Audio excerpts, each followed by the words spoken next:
In this week's In-Ear Insights, we're talking about digital twins or digital clones. People using generative AI tools to try and copy other people so that you can ask them questions. So as an example, I might take all of the blog posts or all of the letters from the corner office that Katie's written and put them into a generative AI tool like ChatGPT to create a clone of her, and then say, "Hey, Katie GPT, what do you think about my latest idea?"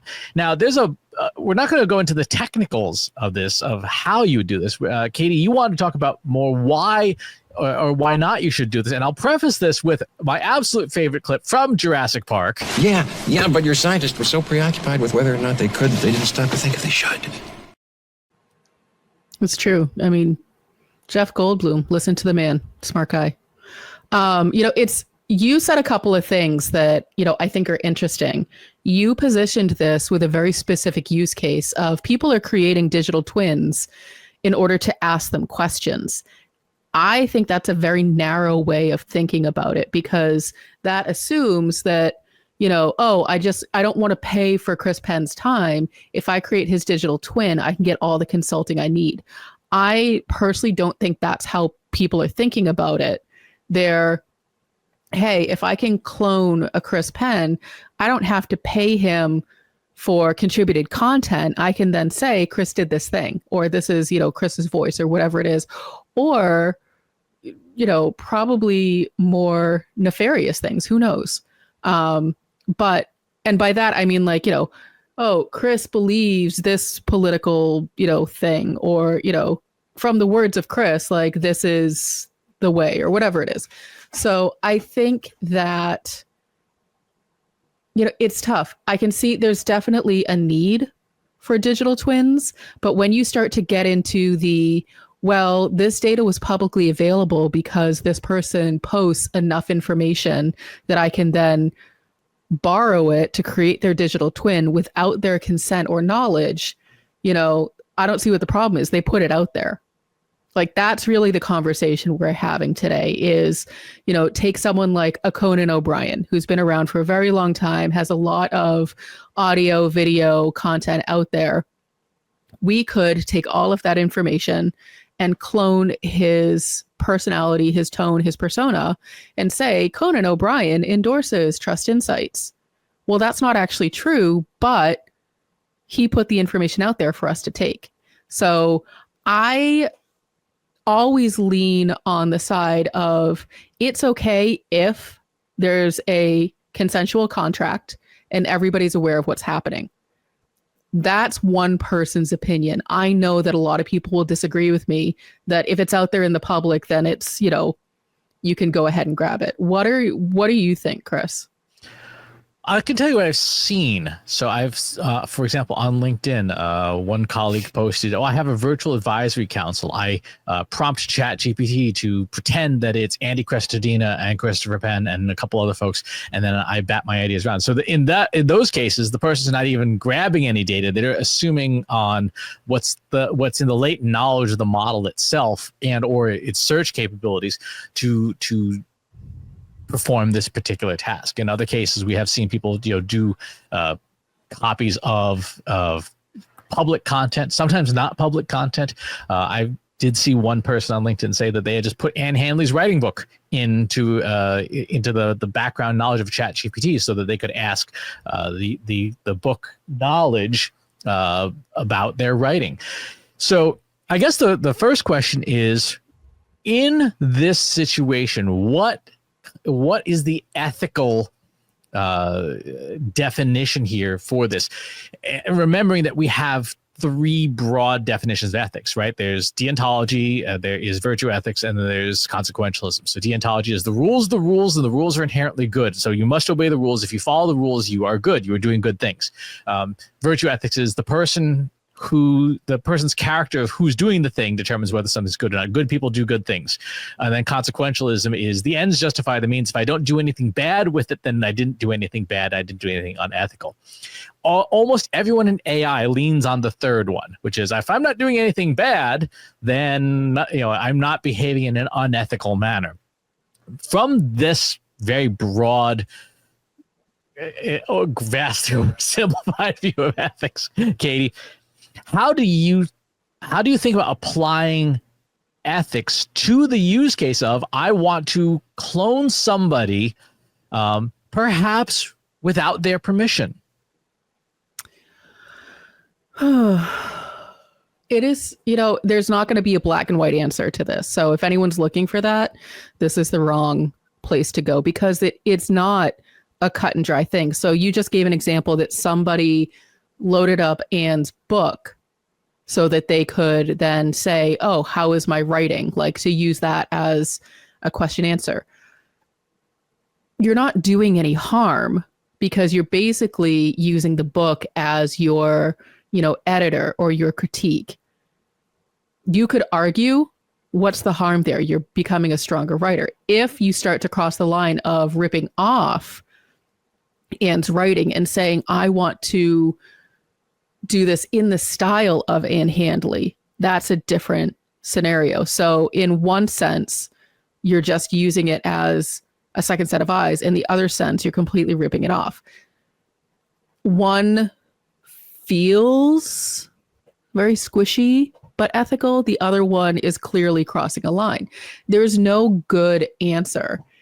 And that's where for me, I always go back to well, I think it's unethical if the person that you're borrowing their information from isn't aware of it.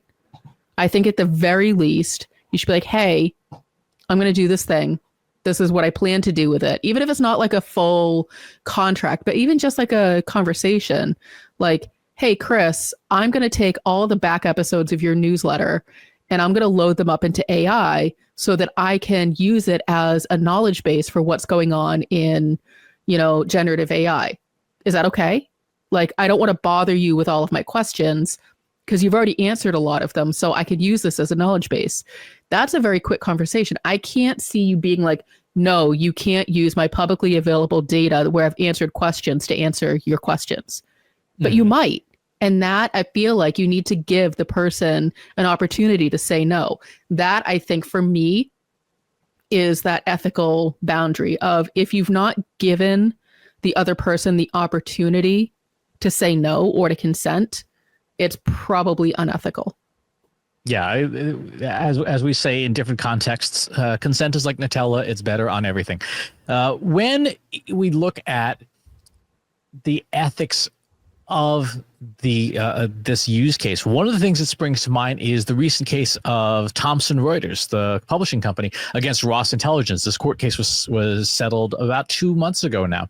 And what the court found was that the model itself does not constitute infringement of intellectual property rights, because a model is very transformative. However, the intent of Ross Intelligence, which was to create an economic substitute for the Thomson Reuters IP, the court ruled that constituted harm. Basically, Ross was attempting to create something that would cause economic damage to Thomson Reuters by saying you are taking away economic opportunity. You are building a substitute in the marketplace using their stuff, and therefore you lose this court case, and you have to pay for it. So in the case of even something as simple as, like, if you were to load up Anne's book and say, I want to use this to help me become a better writer, without permission, the question is, does Anne in that situation lose the economic opportunity?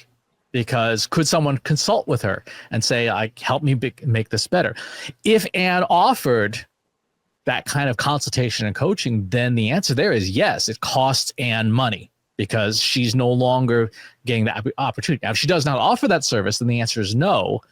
It doesn't, because you couldn't buy it from her anyway. So she's not losing an economic opportunity in that case.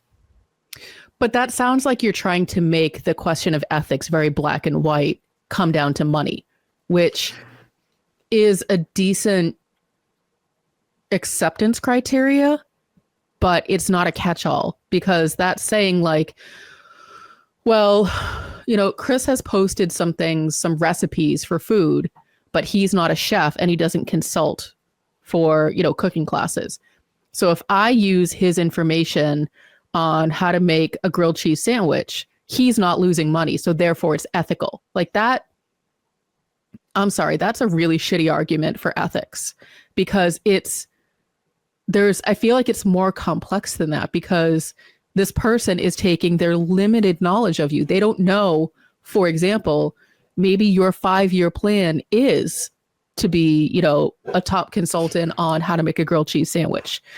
They haven't asked you, they haven't given you the opportunity to say, no, you can't now use my likeness, because just because it doesn't exist today doesn't mean I've already, for all they know, you've been working for 10 years behind the scenes, not publicly, to master the grilled cheese sandwich. And now you're just days away from launching this thing, but they, get ahead of you and launch their version of it using your likeness. But in their defense, well, you don't offer this, so you're not losing money. I'm sorry, that's a shitty argument. But in a late stage hyper-capitalistic society, at least, like you said, it's decent acceptance criteria to say, okay, like if you do this and you're causing economic harm, that's a pretty clear, that is a very solid line that you've crossed to say, like, yeah, you are costing me money. Don't do that.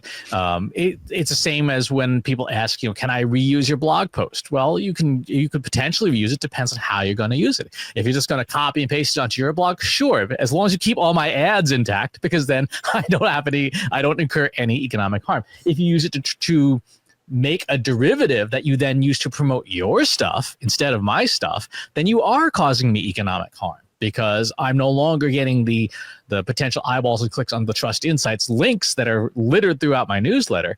And therefore, I don't benefit anymore from my content.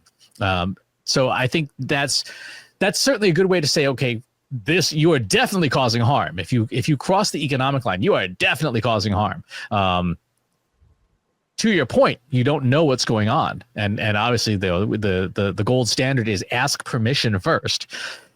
However, the other challenge that we have to tackle in this digital clones and digital twins argument is none of this is illegal. Now, using someone's likeness without permission, that is already illegal. And you can get sued up and down, all the 7 ways to Sunday for that. I cannot go and make a deep fake of Scarlett Johansson and or use her voice, as OpenAI found out very quickly. You cannot do that. There is substantial economic harm you will incur, and legal harm for that. But for the use of someone else's data, that is not illegal right now. Legal and ethical, two different topics. So I just want to make sure that people are very clear that Chris is not saying just because it's not illegal means it's ethical. So I just, full disclaimer, full hard stop.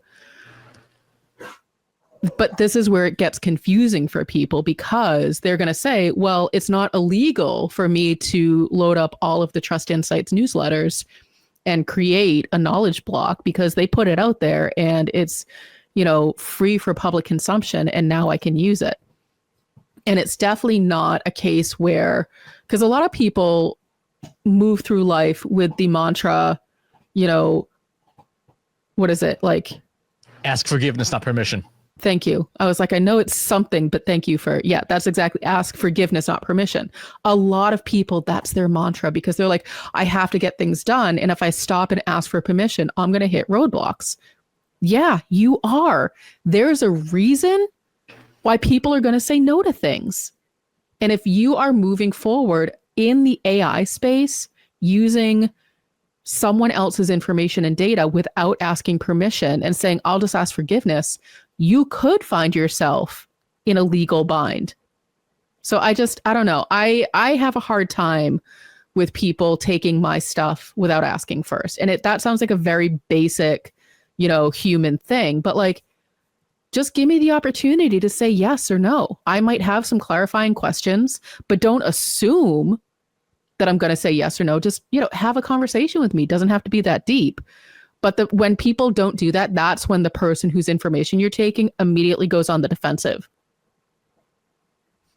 Which raises the very thorny question. That's how AI itself is made. The I models know. themselves are made with massive amounts of data that no one got permission for, including all of our stuff.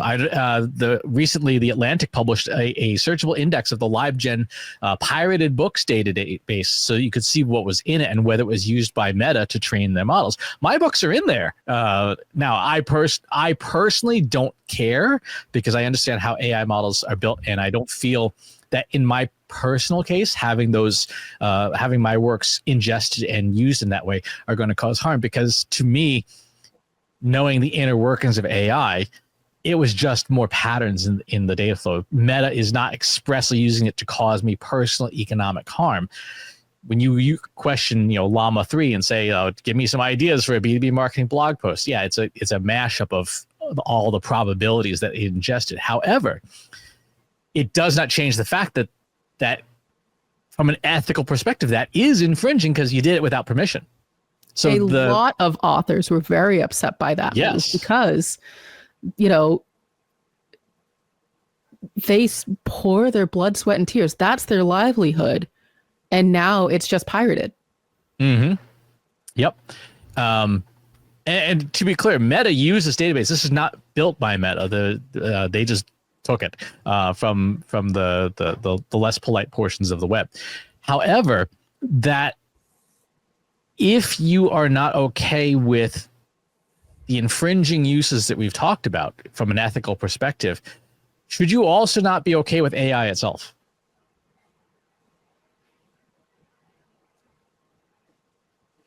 Again, I feel like that's not a black and white question.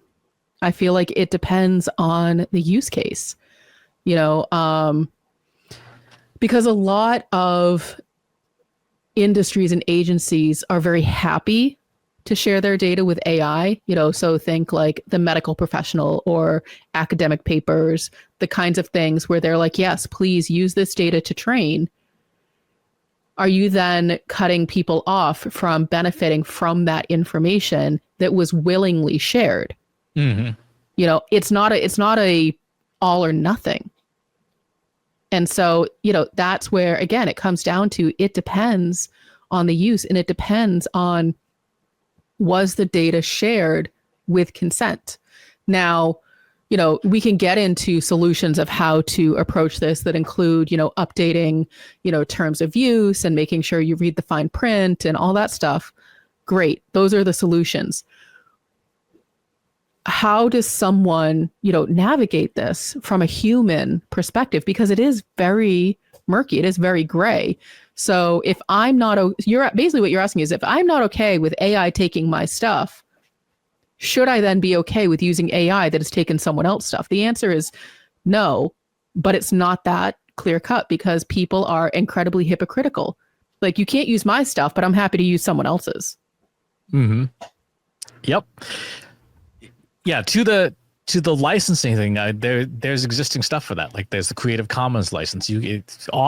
Creators have the opportunity to say, like, this is how this is licensed. There is a bunch of things you can use. We covered on the Trust Insights live stream on the second in the series of generative AI optimization, where you can set your YouTube channel to say who is and is not allowed to train on your data. And you can say, no, you're not allowed. Now, whether companies respect that, that's a different question, but at least you are being given the choice. To kind of going back to where we started, you are being given the choice to say yes or no, not just in general, but to specific providers. Say, like, yeah, you know what? I don't want Meta crawling my stuff, but I'm okay if Amazon is. When we talk about digital clones, then at the personal level, when individual people or companies are doing this, for people who are likely to be cloned, like you, for example, Katie, how would you like to approach this in the world? How would you like to tell the world, like, here's the circumstances under which you can or can't do this? I think that, first of all, I would like to be asked, just be like, hey, do you mind if I use your, it's very simple example, hey, can I link to your post? Yes or no? Okay, great. I'm probably going to say yes, but you've at least given me the heads up and the opportunity. In the context of whether or not I'm okay with being cloned, I'm okay with someone using my publicly available information if I have a understanding of how it's going to be used. So if someone says, I want to use a Katie Robert stand-in as a thought leader for my company, I'm like, okay, well, let's make sure that the actual Katie Robert, has an opportunity to do some quality assurance on the content that comes out of this, clone. And so I'm not saying, no, you can't. I'm saying there needs to be some checks and balances to make sure it's not going off the rails. In the context where I say no and somebody does it anyway, that's when you get into problems, because I want to have it on record that I said, no, you can't do this. And they did it anyway. So there's no good answer, because it really depends on what the ultimate end goal is. Mm-hmm. The other thing, and I pointed this out in a post on LinkedIn not too long ago, is what is put in public is the 10% of the iceberg that's above water, right? And the 90% below is everything that's not only just the failures and stuff like the half-written posts and the political rants that you have in your notebook that you're probably never going to publish, but are part of your thought process and part of how you think about the world. But also, a good chunk of the 90% that's underwater, at least for me, is all the stuff that we're paid to do by clients that's under NDA. Like, my best work is not in public. My best work is for people who forked over good money to get really good results. And while we could put up a case study about it, the work itself is never going to be in a digital clone. And if you attempted to clone, to make a Christopher Penn clone without that information, it's going to be woefully incomplete, because all the really cool stuff we charge money for it for a reason. And so it's going to be a very pale shadow of the real thing. Well, it's very similar to, the philosophy of how people use social media in general. They're sharing the, polished, edited photos of their happy family that are posed, and, they're on vacation and everybody's getting along. They're not showing you that, like, the toddler decided to, pull an exorcist at 3:00 in the morning. And, then you have the other kid who's become a Picasso all over the house, and you're trying to clean that up, and it's dark out and people are screaming. Like, that's the side that you don't see, but that's authentic. But that's not meant for public consumption. So people are making assumptions about this picture perfect version of people, of influencers, of companies and brands. To your point, for Trust Insights, we publish good result things. We don't say, hey, you know what? We tried this project and it cost us $11 million. We totally failed. Here's the information. For context, that's totally fictional. That didn't happen. But that's not, no, in general, that's not the kind of information brands are posting either. So again, you're only getting, to your point, that 10% of what's reality. And the 90% that's not really, all the failures are part of the process, which again, for folks who don't do a lot of creating, the creation, the final output is built on a foundation of all the things that didn't work. And if you want to recreate that and you need it to have a solid foundation, it kind of has to stand on those failures.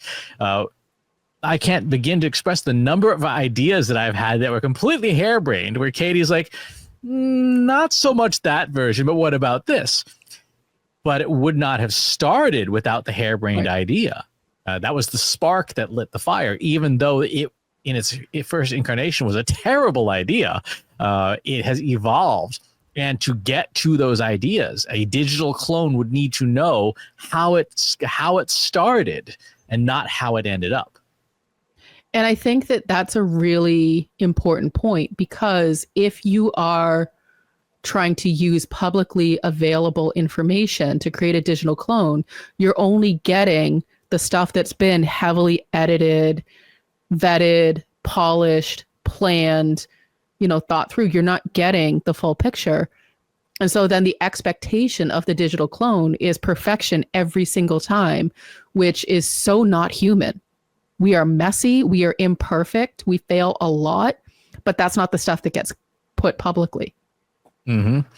And within the collection of very bad ideas are the seeds for the very good ideas that will eventually evolve. And so if you don't have AI being aware of how the bad ideas start, they can't think through the evolution of those ideas. Now, you absolutely can use AI as a thought partner yourself, which brings us to the last part, which is, should you create a digital clone of yourself? Is that a yes or no question? I'm asking you.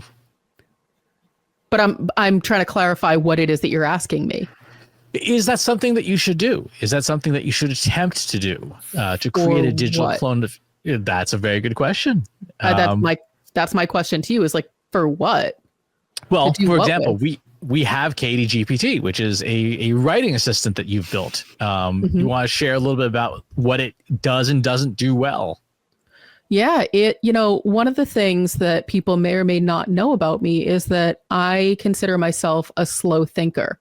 And by that, I mean, I'm not someone who's going to hear some information and immediately come to a decision. I like to gather more information, really think it through, weigh the pros and cons, run the scenarios.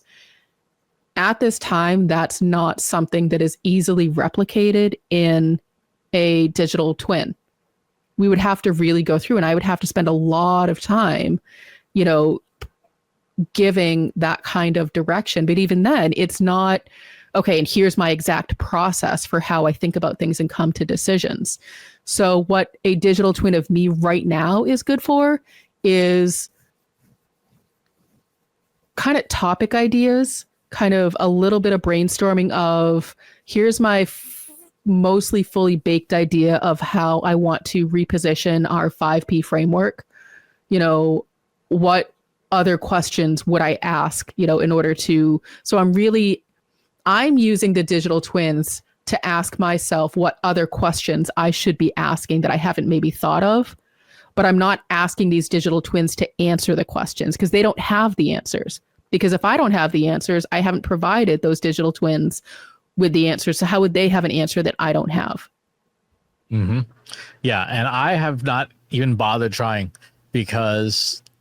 partly because the data management itself would be absurd. So I have, for example, when I last looked, close to 1,500 videos, just laying in deep storage, probably 2,000 to 2,500 pieces of audio, and over 10,000 pieces of writing, published and not published. That's unmanageable. Like creating a clone that can work with that is unmanageable. But more important, to your point, the way that I think is not logical. It is not reasonable. It does not make sense a lot of the time. And that thought process is very difficult for a machine to replicate because a machine is looking for patterns, right? That's what generative AI is. It's a prediction engine. A lot of the way I think is not particularly predictable because it's not all that sound. But I think that's true for most people. I mean, think about the people, myself included, who get those late night ideas and then suddenly have to write down like a tiny snippet of something so they don't forget it. But it's not the whole thing. It's just enough to prompt them to remember, I was thinking about this thing. Exactly. So what I do use instead is actually digital critics. So I have, for example, an editor critic. I have a bunch of different scoring rubrics and things set out, say, here's the idea, pick it apart. What did I forget? What did I do wrong? What is illogical here? And those generative AI is much better at the task of saying, here's what's missing. Here's what isn't in here. For example, we use our ideal customer profile a lot.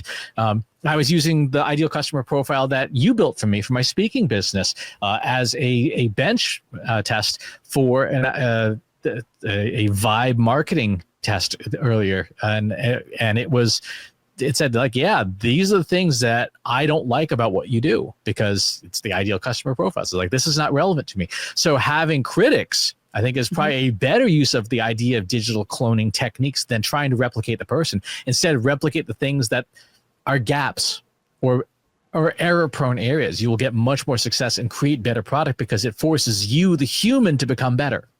Mm-hmm.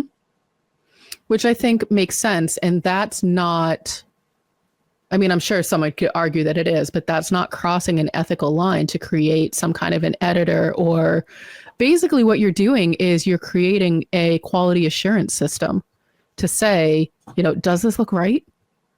Mm-hmm. Exactly. A lot of people like to crap on best practices. Best practices are a summation of the minimum level of competence. And so if you have an editor or a critic that is informed by best practices and it says, hey, these are things you're doing wrong, that means that you're below the minimum level of competence in those areas. That means that you need to skill up there. And that's a good thing for AI to do for you, to say like, yeah, you kind of missed the boat here, buddy. Yeah. But I think, you know, if you're trying to create a digital twin, unless you are someone who has like even a higher volume of content, Chris, than you've created, even that really doesn't capture your full understanding of everything that you know. Therefore, it's not going to know what you don't know. So someone who creates it based on your publicly available information is 100% going to ask a question that your digital twin doesn't know the answer to. But because it's AI, it's not going to say, you know what, I don't know. It's going to give an answer. And someone's going to assume that that's the answer that the real Chris Penn would give. Yes. And that's where you start to get into problems. Exactly. So to sum up, should you create digital twins or clones of people who aren't you, not without their permission? That the basic gold standard is ask permission, and be ready to explain why. Should you create a digital twin of yourself? Maybe, but you might be better off creating a digital critic so that can push you to be better. If you've got some thoughts that you want to share about how digital twins and clones work and maybe experiences you've had trying to create them, pop on by our free Slack group. Go to trustinsights.ai/analytics for marketers, where you can find our over 4,000 members asking and answering each other's questions every single day. And wherever it is you watch or listen to this podcast, is there's a show, a place you'd rather have the show, go to trustinsights.ai/TI podcast, where you can find us in all the places that podcasts are served. Thanks for tuning in, and we'll talk to you on the next one.